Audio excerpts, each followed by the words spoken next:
Para esta tercera sesión de nuestro curso sobre la teología moral, una introducción a la teología moral, querría hacer notar que los dos temas que hemos visto, libertad, ley y conciencia, ese fue el primer tema, y luego fuentes de la moralidad, los elementos necesarios para poder calificar con respecto a su moralidad, una acción libre. Esos temas serían temas que también se pueden abordar desde la ética, que es el estudio racional del actuar libre del hombre.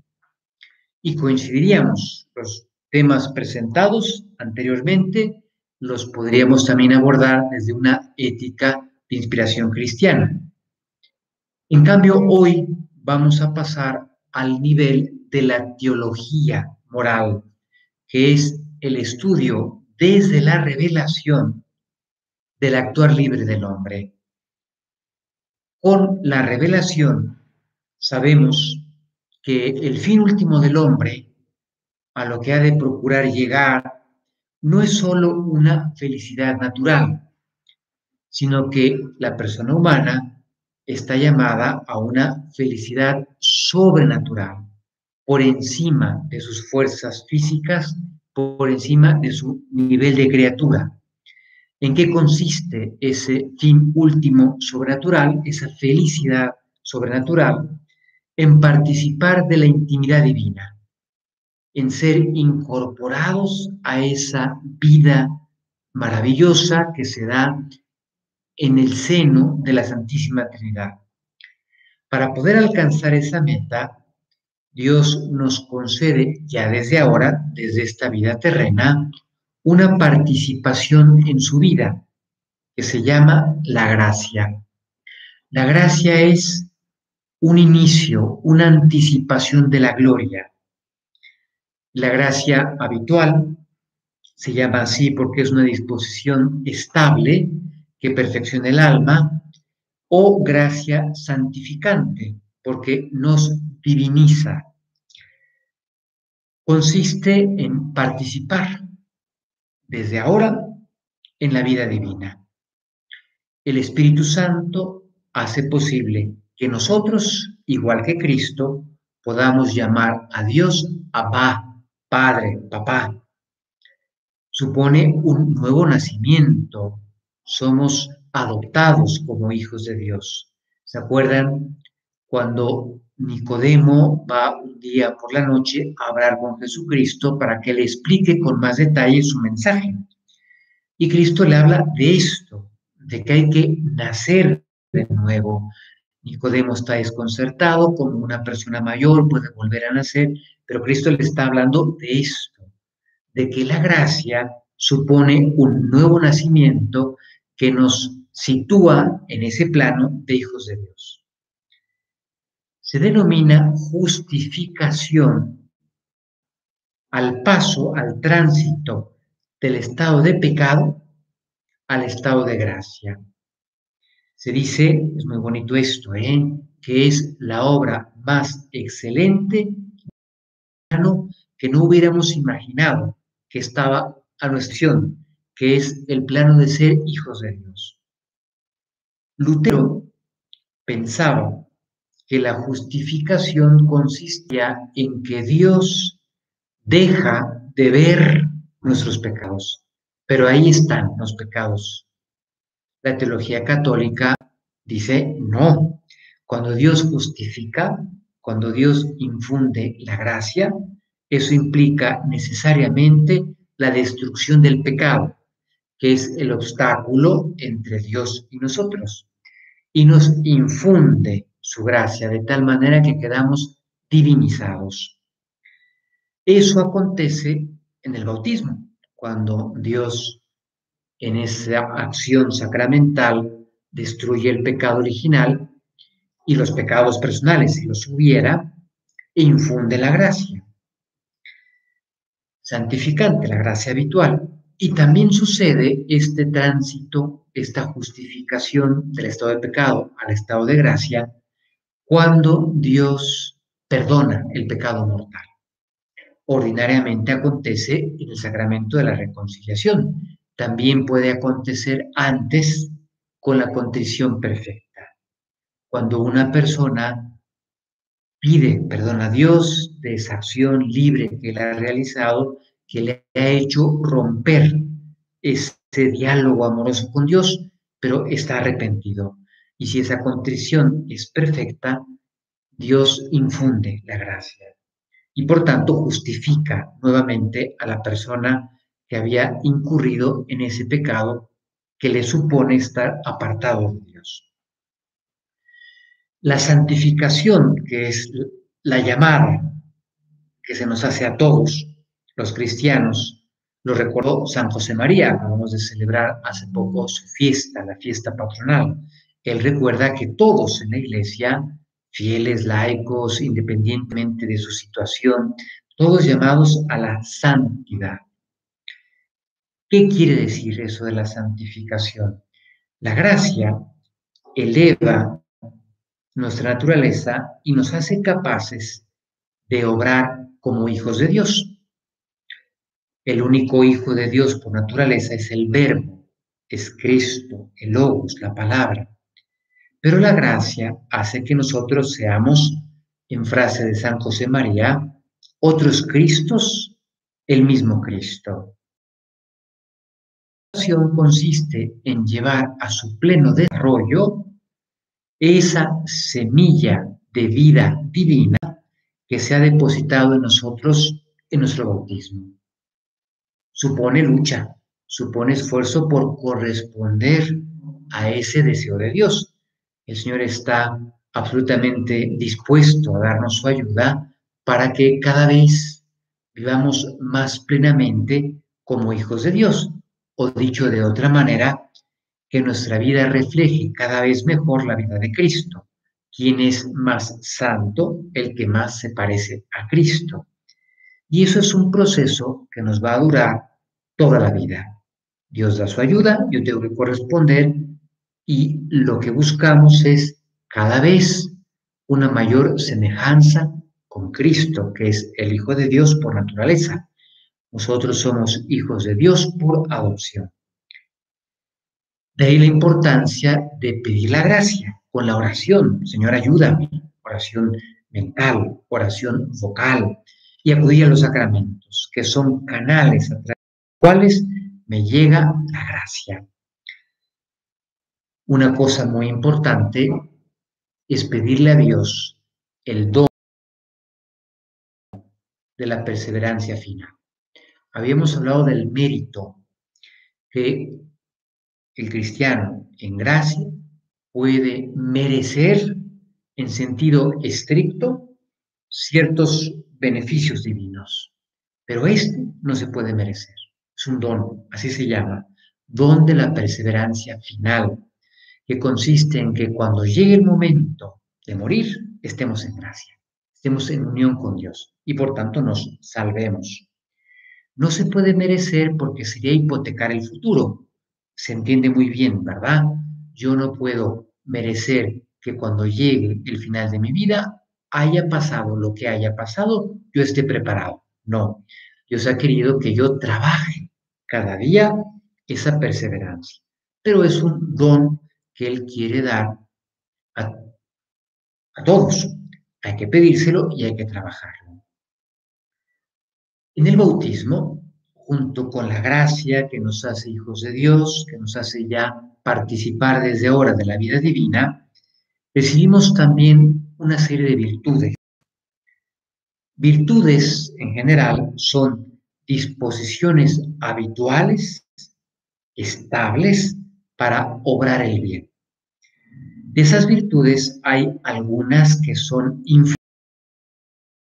Dios las infunde, de ahí el calificativo, nos las regala.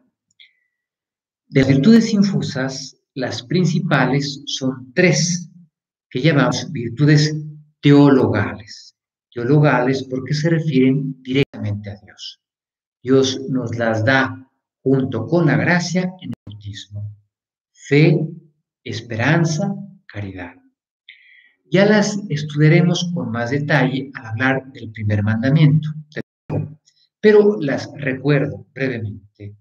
La fe es la virtud sobrenatural infusa, virtud teologal, por la que creemos en Dios y en todo lo que Él ha revelado, en todo lo que Dios nos ha comunicado, que nos lo enseña la Iglesia.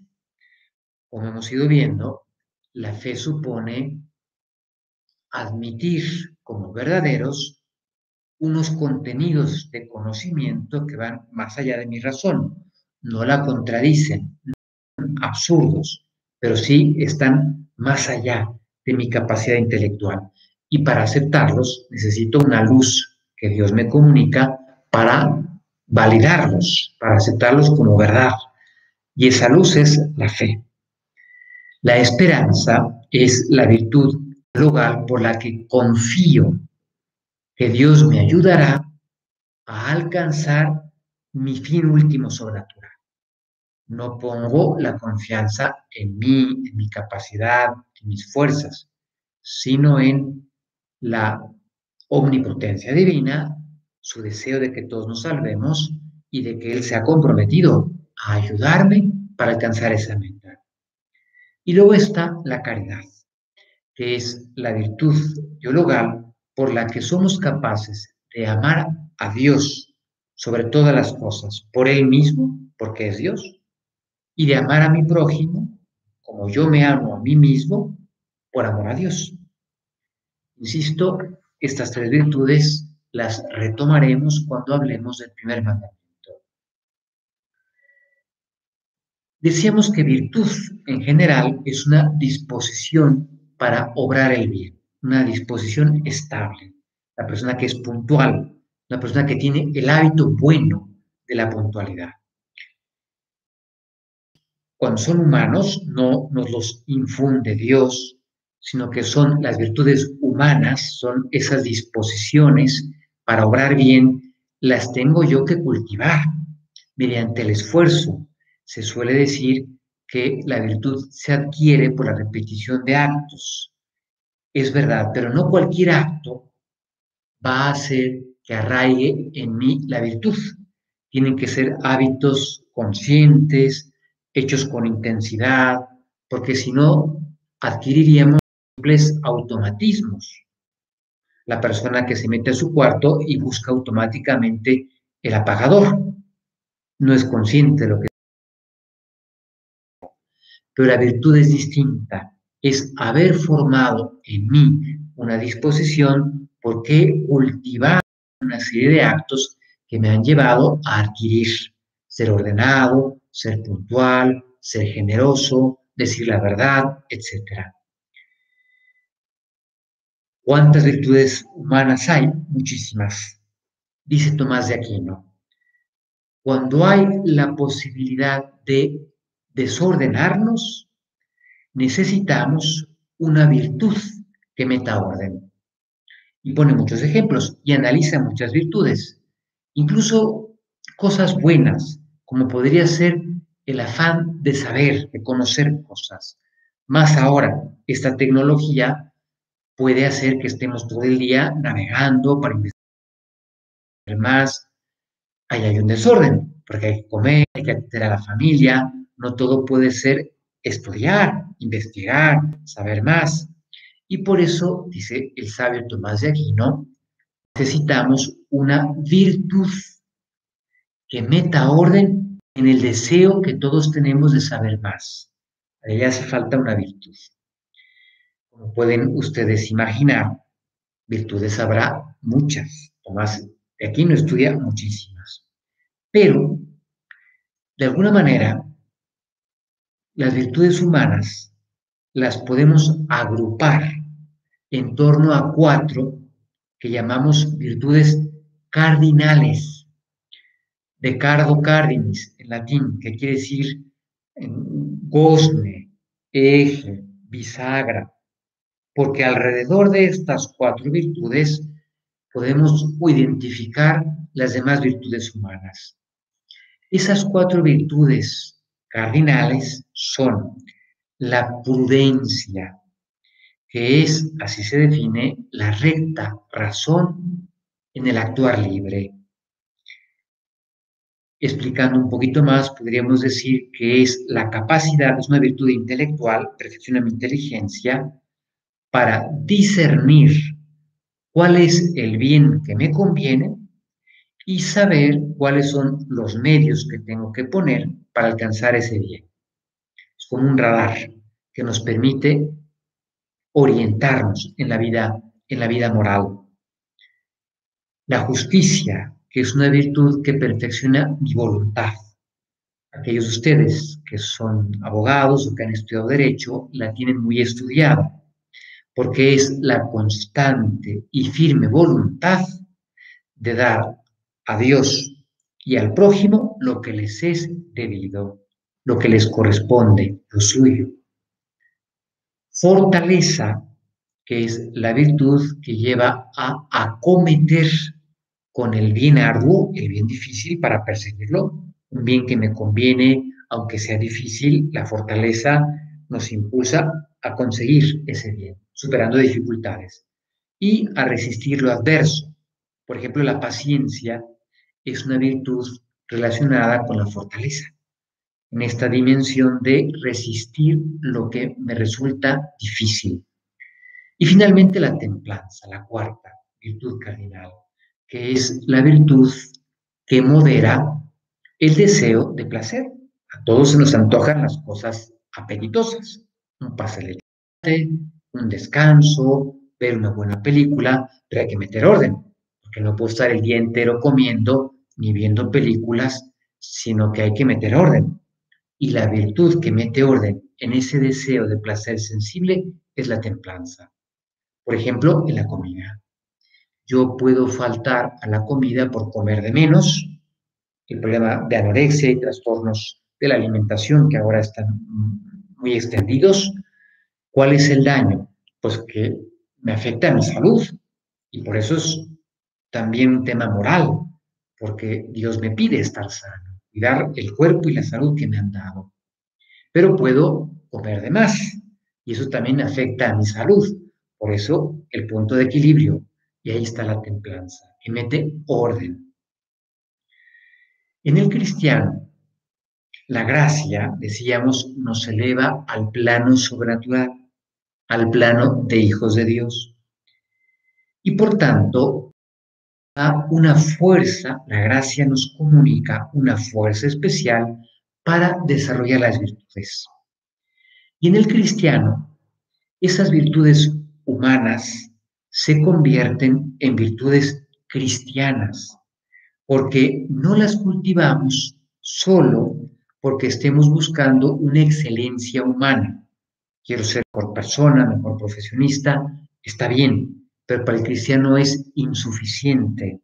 Yo busco la excelencia sobrenatural, busco la santidad, busco parecerme a Cristo. Y por tanto, las virtudes llevan a que yo me parezca a Cristo.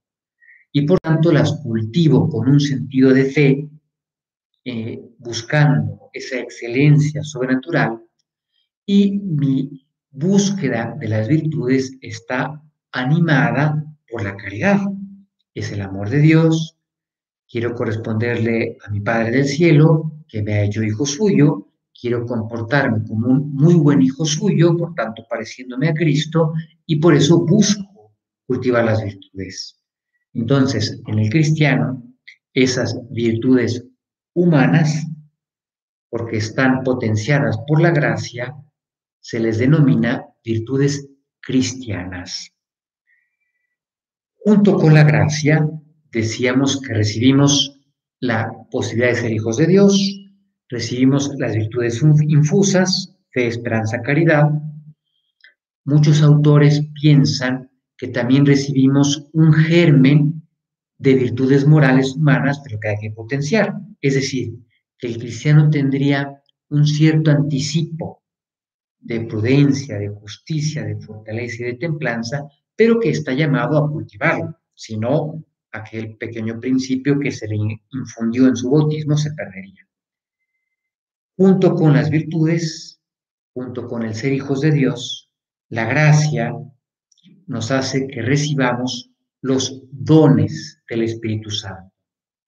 Los dones del Espíritu Santo son disposiciones estables que facilitan que el Espíritu Santo actúe en nosotros. ¿Se acuerdan de la infancia? Recordamos 7 dones. Sabiduría, que es la capacidad de captar las cosas desde la perspectiva sobrenatural, cómo las ve Dios. El entendimiento, que nos permite penetrar en las verdades de la fe. Son verdades sobrenaturales, nunca las vamos a agotar, pero me puedo acercar a entenderlas, de ahí el nombre, un poco más. Y eso es fruto del don del entendimiento. El don de consejo, ya se imaginarán que perfecciona la virtud de la prudencia. Me permite valorar sobrenaturalmente las acciones concretas para ver qué es lo que realmente me conviene para mí o cómo aconsejar a otras personas. Don de consejo. Don de fortaleza, que perfecciona la virtud de la fortaleza para poder acometer no solamente el bien humano, sino el bien sobrenatural. Quiero ser santo, la meta más ambiciosa. Pues el Espíritu Santo, ese don, me capacita para poder alcanzar esa meta que es muy ambiciosa y resistir las dificultades que se me van a presentar. El don de ciencia, que me permite conocer cuál es el plan de Dios con respecto a la creación. Aquí está el jardín que tengo a mis espaldas. No es que el Espíritu Santo me sople la física, la química, la biología, esas las tengo que estudiar. Son hábitos intelectuales que adquiero mediante el estudio. Pero el don de ciencia me permite conocer cuál es el sentido de la creación en esos grandes planes que Dios tiene. El don de piedad, que es la disposición para tratar a Dios como un hijo trata a su padre. A veces pensamos que piedad tiene que ver con estar rezando mucho. No, es algo más de fondo. Es esa disposición de quien se relaciona con Dios como un hijo con su padre.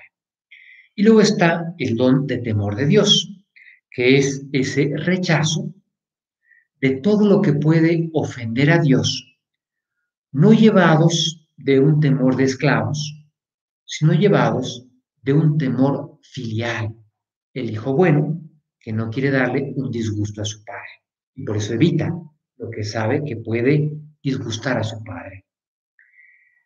Y recibimos también los frutos del Espíritu Santo. Los frutos son el resultado de dejar actuar al Espíritu Santo en nuestras almas. La tradición de la Iglesia, apoyada en un texto de San Pablo, que es Gálatas, capítulo 5, versículos 22 y 23, enumera 12. Las pueden consultar en ese texto de San Pablo. Yo les menciono 5 para recordar a qué nos estamos refiriendo. La caridad, el amor, es una virtud, pero también es un fruto del Espíritu Santo. El gozo, la paz, la paciencia. Decíamos que es una virtud humana que se relaciona con la fortaleza, pero también es un fruto del Espíritu Santo. La pureza, la castidad, también es virtud, pero el Espíritu Santo nos lo comunica como un fruto, para que veamos que la santidad, más que en una especie de esfuerzo titánico, es dejar actuar al Espíritu Santo en nosotros. Y nos comunica como un fruto muy sabroso de su actuar en nosotros estos frutos. Somos gente que quiere, que tiene capacidad de amar, que tiene alegría, que tiene paz, que tiene paciencia, que vive la pureza. Último apartado en este tema de la gracia y las virtudes es hablar de la influencia de las pasiones en el actuar moral. Las pasiones o sentimientos o emociones, a efectos de nuestro curso, podemos identificar esas palabras Un psicólogo encontraría matices interesantes, pero para efectos de nuestro curso podemos identificar pasiones, sentimientos, emociones. Son reacciones, respuestas de nuestra sensibilidad ante estímulos conocidos sensiblemente. Ejemplos de pasiones son el amor, el odio, el enojo, la ira, el miedo, temor. Por ejemplo, si voy por la calle y veo un perro que parece que es un perro rabioso, evidentemente en mi sensibilidad voy a notar un movimiento que es el miedo. Oye, ahí hay un peligro para mí y por tanto tengo que reaccionar, tengo que alejarme, tengo que ponerme a buen resguardo de ese peligro. La pasión más importante es el amor, que siempre se despierta ante la bondad que se me presenta, un bien sensible. Abro el refrigerador, veo un suculento pastel de chocolate, pues se despierta en mí el amor hacia aquel bien que lo tengo allí en ese momento. Desde el punto de vista moral, desde el punto de vista del actuar libre, la pregunta es, ¿las pasiones son buenas o malas?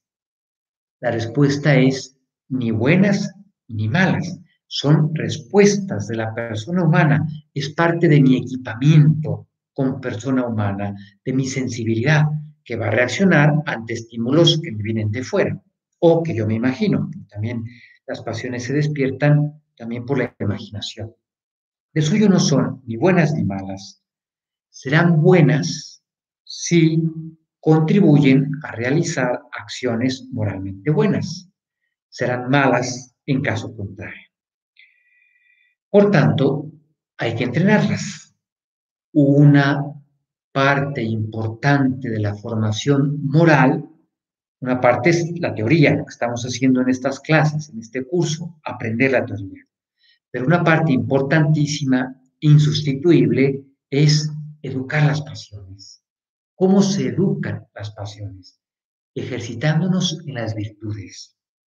Porque las virtudes no solamente nos dan una facilidad para lo bueno, sino, y esto es muy interesante, nos dan un gusto por lo bueno.